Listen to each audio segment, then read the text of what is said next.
मोदी जी को लोगों ने इसलिए चुना था कि एक दमदार प्रधानमंत्री बनेगा। जैसे इनके भाषण थे, लोगों ने खूब इस बात। दमदार प्रधानमंत्री नहीं है मोदी, बिल्कुल नहीं, सिर्फ आवाज़ से। उनके जो सोशल वर्किंग टीम जो है, जिन्होंने नियुक्त कर रखा है कि तुझे ये करना है, बस फेंकते रहो। IT सेल जो फेंकते रहो, जितना फेंक सको फेंको, आगे दीवार नहीं है, जाती रहेगी। मोदी जी कहते हैं हम दलित के साथ हैं, हिंदू के साथ हैं। कहाँ पर हिंदू के साथ हैं? क्या हमारे रामनाथ कोविंद जी हिंदू नहीं थे?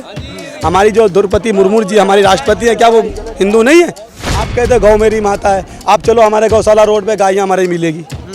माता है ना, माता का सम्मान होना चाहिए ना। हम आप सब आदमी अपनी माँ का सम्मान करोगे ना, फिर माता की रोड पे मर रही है।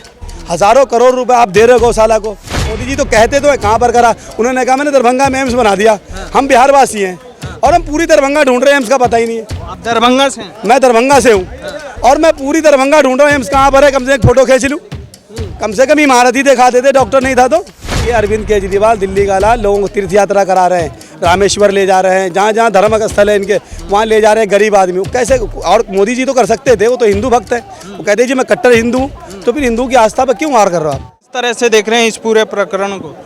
पूरे प्रकरण को देखने की बात यह है बड़े भाई, आप आए, आपका बहुत बहुत शुक्रिया, क्योंकि आप एक ईमानदार आदमी के लिए आए हैं। आप ऐसे वैसे के लिए नहीं आए हैं, एक नेता के लिए नहीं आए। दिल्ली का जो बेटा है अरविंद केजरीवाल, दिल्ली का लाल है वो।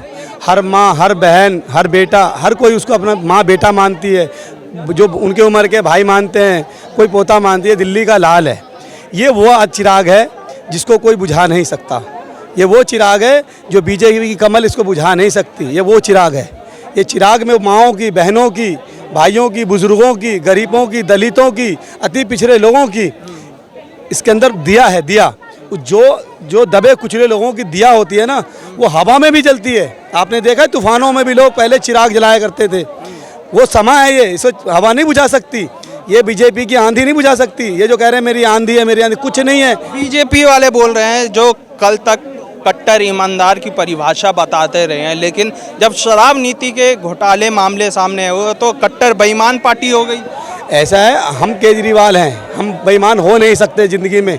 और मोदी जी पूरी भारत की या दुनिया से बाहर से कहीं ED CBI ले आए, केजरीवाल जी के ऊपर एक बटन के बराबर दाग नहीं हो सकता। ये दागदार आदमी हो नहीं सकता। ये वो माँ का बेटा है जिसे पता नहीं कैसे दूधों से पिला के पाला है, एकदम ईमानदारी के दूधों से पिला के पाला है इनको। इनके अंदर बेईमानी, भ्रष्टाचारी हो नहीं सकती। अगर ये बेईमान होते तो कितने बड़े आदमी होते जो, क्योंकि कमिश्नर की नौकरी छोड़ के आए हैं। आज लोग एक कांस्टेबल बन जाता है तो अपने आप को कितना बड़ा आदमी बन जाता है। इनके पास रहने का घर नहीं है अभी तक। आज तो जनता उन्हें कह रही है आप मेरे पास आके रहो, क्यों? ईमानदारी तो है। ये करोड़ों के घर का आरोप लग रहा है कि केजरीवाल अपने घर को एकदम आलीशान बना रहे हैं, या जनता के पैसों को अपने यूज के लिए प्रयोग कर रहे हैं। आप एक चीज़ देखें, अगर हमारे मुल्क में कोई आदमी आएगा और हमारा मुख्यमंत्री झुग्गी में रहे तो हमारे मुल्क का क्या मैसेज जाएगा? हमारी जनता भी तो गरीबी में इसी तरह रह रही है। देश की जनता के लिए तो काम कर रहे हैं। आज हम कितने बड़े वाली आलीशान स्कूल बनवाए हैं। इससे पहले था, आज बीजेपी की सरकार 22 राज्यों में है और भारत के मुख्यमंत्री, प्रधानमंत्री हमारे मोदी जी हैं। आज तक पूरे 10 साल, 15वां साल चल रहा है, तीसरा टर्म चल रहा है। एक स्कूल, एक कॉलेज, एक हॉस्पिटल कहीं बनवाया है? कागज़ पे बनवाया उन्होंने। एक जगह वो बिल्डिंग दिखाते जी, देखो जी हमने मोदी जी बनवाया है। जो संपत्ति बाप दादाओं ने दी उसको मोदी जी ने बेच के खाया है। वो क्या बात करेंगे हमसे? ये तो बेचारे अंधभक्ति में मर रहे हैं। कौन मर रहा है अंधभक्ति में? जो लोग जिनको पैसे मिल रहे हैं खाने के लिए, जिनको लालच है कि आगे हमें कुछ लेना है, जो लालची लोग हैं, जिनको देश की सेवा करनी है, जिनको दलित और मजदूर के बच्चों को जज बनाना है, वकील बनाना है, IAS बनाना है, IPS बनाना है, वो केजरीवाल का साथी है, वो ईमानदार का साथी है। वो मोदी का साथी हो नहीं सकता, क्योंकि जो मोदी का साथी होगा तो भीख में कटोरा हाथ में मिलेगा। तार फ्री की रेवड़ी बांटकर दिल्ली की जनता और दिल्ली को बर्बाद कर रहे हैं। बीजेपी का ये आरोप है कि आम आदमी पार्टी देश को बर्बाद करने के लिए आई है। आपने एक चीज़ देखा, नेताओं की बिजली फ्री, पानी फ्री, हवाई जहाज फ्री, उनके बच्चों की शिक्षा फ्री, हर चीज़ उनकी फ्री। जब उनकी गाड़ी जाती है तो बत्ती जलाती है, हमें परेशान करती है। आप साइड हो जाओ जी, नेताजी के बच्चे जा रहे हैं। नेताजी तो जाते हैं, उनके बच्चे भी जाते हैं। लेकिन केजरीवाल का ऐसा सुना है, उनकी फैमिली कहीं जा रही है और रास्ता बंद कर दिया, सुना आपने? ये स्वार्थ है, ये निस्वार्थी आदमी है। लग रहा आने वाले जो विधानसभा इलेक्शन आएंगे उसमें क्या होने जा रहा है दिल्ली में जो आंकड़ा था आम आदमी पार्टी का, उसे पार करने वाले हैं क्या MLA के जो सीट में? भाई साहब, मैं तो कहूँ 100 सीट बना दे दिल्ली में, मोदी जी 100 की 100 जीत के आएंगे इस बार। पहले तो लोग कहते थे और बीच में ये हो गई थी कि भाई मोदी जी इन्होंने जो इस्तीफा दिया है ना दिल्ली के जनता के हित में दिया है। जो बहनें दिल्ली के साइड में रहती हैं, नंद नगरी वगैरह, करोल बाग, कनाट पैलेस में जॉब करने आती हैं, हर महीने 3,000 उनको बच रहा है। बिजली के 1200-1300 रुपये, 1500 रुपये वो बच रहे हैं, 2,000 रुपये। स्कूल में, बड़े बड़े स्कूल में हमारे बच्चों का एडमिशन नहीं हुआ करते थे, स्कूल में टीचर नहीं था, पंखे नहीं थे, कुछ भी नहीं था। आज की डेट में स्कूल जाके देखो, आज बड़े से बड़ा स्कूल हमसे सीख रहा है और हमारी वजह से वो काम कर रहा है प्राइवेट स्कूल। आज इस्तीफा देने की क्या जरूरत पड़ गई अरविंद केजरीवाल को? कहा जा रहा है कि देखिए अभी जो मुख्यमंत्री बनाई गई हैं अतिशी जी, वो पीछे से कोई और संभाल रहा है। ऐसा है, मैं आपको एक चीज़ बताऊं, घर में एक माँ होती है, एक बाप होता है, एक बेटा होता है ना। जब वालिद बूढ़ा हो जाता है तो बेटे को कमान देता है, बेटा आप इसे चलाओ, लेकिन गाइडलाइन वालिद से पूछता है, पापा ये काम करूं? पूछते हैं ना। ये तो ऊपर परमात्मा ने बना रखा है हिस्ट्री। अगर वो बनी है, उनको बनाया गया है उनकी मुख्यमंत्री, उनके अंदर काबिलियत है, शैली है बात करने की, पढ़ी लिखी है, वो अनपढ़ नहीं है, पढ़ी लिखी है वो, इसलिए उनको बनाया गया है। और जब भी कोई घर में मशवरा होता है, सब फैमिली बैठ के मशवरा करती है ना। अगर कोई बात होगी मशवरा करेंगे। ये तो दुनिया का इतिहास है कि जब 4 आदमी के फैसले में अच्छी चीज़ होती है, एक फैसला अच्छा नहीं होता। बीजेपी अंदर से तोड़ दिया क्या आम आदमी पार्टी को? जो 1-1.5 साल का ये जो अरसा रहा, लगातार आपके बड़े बड़े नेता जेल में जाते रहे, क्या अंदर से आम आदमी पार्टी टूट गई है? इसलिए अतिशी को बना दिया गया। बोल रहे हैं कि देखिए अतिशी के साथ ज़्यादा एमएलए है। आपको एक चीज़ मैं बताऊं, एक बहुत अच्छा सवाल आपने पूछा है। ये कोई शिवसेना नहीं है जो उनका एमएलए बिक जाएगा, और न ये कोई आरजेडी है जो उसका एमएलए बिक जाएगा, जेडीयू नहीं है कि उसका आदमी बिक जाएगा। ये आम आदमी पार्टी है। यहाँ वही लोग इस पार्टी में एंट्री करते हैं जिनके पास ईमान होता है, ईमानदारी से भारत की सेवा करने का, जनता की सेवा करने का जज्बा होता है। यहाँ ईमानदार लोग आते हैं, इनके वोटर भी ईमानदार, इनके नेता भी ईमानदार। ये मोदी जी के और भी लोग आ जाएंगे तो ये पार्टी टूटने वाली नहीं है। अगर टूटने की बात होती, सबसे पहले मनीष सिसोदिया जी टूट जाते, संजय सिंह जी टूट जाते, सत्येंद्र जैन जी टूट जाते, हमारे मुख्यमंत्री उनकी पार्टी में शामिल हो जाते, इनको भी मुख्यमंत्री रह जाते। इन्हें कुर्सी की लालच के लिए नहीं आए हैं, ये दिल्ली की जनता की सेवा करने के लिए आए हैं। और भारत के जितने भी राज्य हैं वहाँ की जनता को एक सबक देने के लिए आए हैं कि देखो दिल्ली में हमने ईमानदार सरकार चुनी। आज हमारे यहाँ शिक्षा फ्री है, रोड अच्छी है, बिजली अच्छी है, हमारे यहाँ स्वास्थ्य व्यवस्था अच्छा है। जब आप भी पढ़े लिखे लोगों को चुनेंगे तो आपका भविष्य अच्छा होगा और आने वाला बच्चा आपका, एक चमार का, मुसलमानों का, दलितों का, अति पिछड़े जितने भी लोग हैं, इनके बच्चे भी आईएएस बनेंगे, आईपीएस बनेंगे, डॉक्टर बनेंगे, इंजीनियर बनेंगे, देश के राष्ट्रपति बनेंगे, प्रधानमंत्री बनेंगे। मोदी जी कहते हैं हम दलित के साथ हैं, हिंदू के साथ हैं। कहाँ पर हिंदू के साथ हैं? क्या हमारे रामनाथ कोविंद जी हिंदू नहीं थे? हमारी जो द्रौपदी मुर्मू जी हमारी राष्ट्रपति है, क्या वो हिंदू नहीं है? क्या उनको उन्होंने राम मंदिर के इसमें क्यों नहीं बुलाया? क्यों नहीं बुलाया? मुसलमान थी जिसने नहीं बुलाया उनको, क्यों नहीं बुलाया? देश के इतने बड़े राष्ट्रपति का निजी राय है कि वो मंदिर में जाएं या ना जाएं, इसमें मोदी जी कहां से आ गए बीच में? मोदी जी ने उनको इनवाइट ही नहीं किया। अगर उनको इनवाइट करते तो हमारे राष्ट्रपति ना जाते। देश में इतनी बड़ी मंदिर बनी है, आज हिंदू आस्था के लिए एक बहुत बड़ी बनी है ना, तो कम से कम मुसलमानों को नहीं, हिंदुओं को तो बुलाते। और राष्ट्र की जो अपने भारत की सबसे बड़ा गरिमा पद है वो राष्ट्रपति का है, उनको नहीं बुलाया जा रहा है। ये देखो ना आप देश की क्या। आम आदमी पार्टी जैसा आप बता रहे हैं कि दलित, मुस्लिम हो, सिख हो, सबका आदर कर रही है क्या? बिल्कुल कर रही है। और देखो हम जब घर चलाते हैं तो 5 मेंबर होते हैं, 5 के 5 हमसे खुश नहीं होते। उसी तरीके से ये मुख्यमंत्री हैं। अब हर आदमी खुश नहीं हो सकता, किसी के हाम हो जाएगा। अगर इस बार खुश नहीं है तो अगली बार खुश हो जाएगा, ये चीज़ है। तो अब इसमें कोई कह दे जी वो पार्टी टूट रही है, हम पार्टी तोड़ रहे हैं, या हमारे यहाँ कहीं कुछ नहीं है। आप एक गली में सर्वे करें, ये इस्तीफा देने के बाद, अरविंद जी को जेल में डालने के बाद मोदी जी के उल्टी जाल में फंस गए। दिल्ली में तो जो 2-3 सीटें आ रही थी वो भी उनकी समाप्त हो गई। आखिर आम आदमी पार्टी के लोग, आम आदमी पार्टी के नेता और खासकर आप भी मोदी जी पर इतना हमलावर क्यों रहते हैं? देखिए मोदी जी पर हमलावर हम नहीं होते, वो हमारे देश के पीएम है, उनका सम्मान है।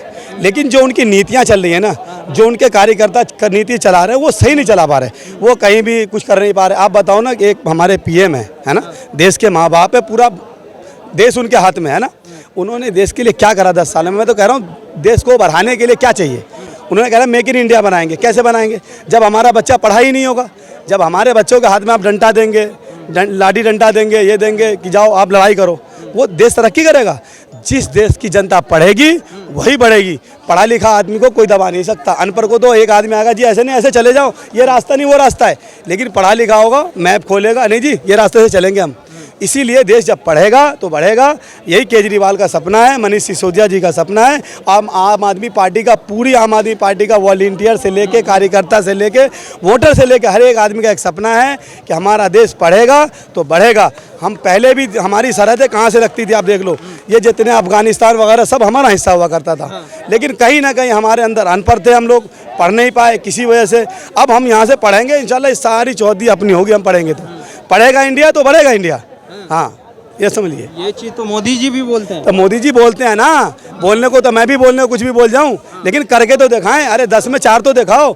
ये केजरीवाल ही एक ऐसा नेता आज पूरे भारत को मिला है जिसने मैनिफेस्टो में जो लिखा वो करके दिया, उससे भी आगे करके दिया।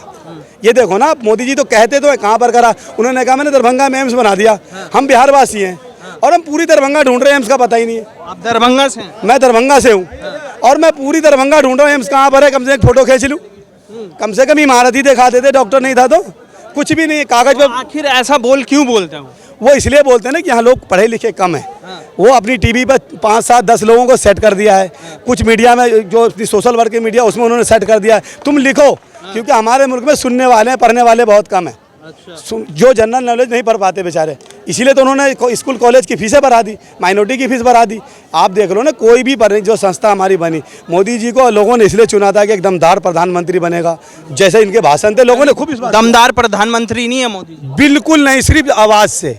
उनके जो सोशल वर्किंग टीम जो है, जिन्होंने नियुक्त कर रखा है कि तुझे ये करना है, बस फेंकते रहो फेंकते रहो। IT सेल जो फेंकते रहो, जितना फेंक सको फेंको, आगे दीवार नहीं है, जाती रहेगी।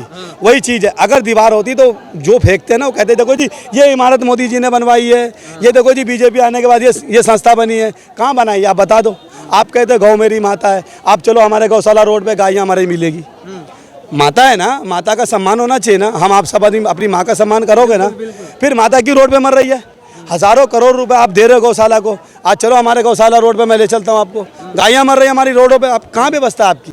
हज़ारों करोड़ रुपए देते हैं, आपके कार्यकर्ता खा जाते हैं, आपके जो जिनको चेला पाल रखा है वो सब खा जाते हैं, गाय बेचारी भूखी मर रही है। एक आम आदमी रोटी सब्जी घास ये ले जा करके रोडों पर खिला रहे हैं। ये सिर्फ मीडिया में बताते हैं जी गाय मेरी माता है, हमको सब कुछ आता है, बाकी इनको कुछ नहीं आता, इनको सेवा करना आता है नहीं। अब ये सोच लो कितना ना। आप प्रधानमंत्री के रूप में देखना चाह रहे हैं केजरीवाल को? केजरीवाल आने वाले टाइम 2029 में हमारा PM होगा और देश की जनता निर्विरोध चुनेगी इनको। आप देख लीजिएगा ये कितने जोर लगा लें। इस लोकसभा इलेक्शन में आम आदमी पार्टी के कितने MP आए बताइए? देखिए इस बार ऐसा हुआ कि कुछ हमारी गलतियां हो गई, कुछ अचानक से ऐसा हुआ, कुछ ऐसी सिस्टम में हम समझ नहीं पाए। बाकी कोई बात नहीं, आगे देखेंगे। लेकिन अभी हम जो है बाकी राज्यसभा सांसद है, पंजाब हमारे पास है, जीते हैं। इतनी छोटी पार्टी हम एक बैग बनी और हम यहाँ तक पहुँचे हैं। आगे दिल्ली की जनता सांसद भी देगी हमें। अब थोड़ा विश्वास जागेगा कि संसद भी हमारा होता तो दिल्ली का काम नहीं रुकता। गलती तो कहीं ना कहीं दिल्ली वासियों से हो गई, लेकिन इसकी भरपाई हम आगे 2029 में करें, केजरीवाल को PM बना के। पूरे देश में शिक्षा व्यवस्था, स्वास्थ्य व्यवस्था और जो बुजुर्गों की पेंशन, तीर्थ यात्रा, बुजुर्गों को ले जाना, जिनको हर जगह जगह घुमाना, जो बेचारे नहीं जा सकते, 5,000 रुपये अफोर्ड नहीं कर सकते, लेकिन ये अरविंद केजरीवाल दिल्ली का लाल लोगों को तीर्थ यात्रा करा रहे हैं, रामेश्वर ले जा रहे हैं, जहाँ जहाँ धर्म स्थल है इनके वहाँ ले जा रहे हैं गरीब आदमी। कैसे? और मोदी जी तो कर सकते थे, वो तो हिंदू भक्त है, वो कहते जी मैं कट्टर हिंदू हूँ, तो फिर हिंदू की आस्था पर क्यों वार कर रहे हो आप? देश का कौन सी मंदिर है, केदारनाथ का सोना गायब हो गया, जिसका बेटा खुद हिंदू रक्षक है ना, और PM है, उसकी इस मंदिर से कैसे सोना गायब हो गया? वहाँ के पंडित जी तो कह रहे थे कि सोना 200 कितना टन सोना गायब हो गया। क्यों गायब हो गया? आप ईमानदार है तो आपके घर से चोरी कैसे हो रही है?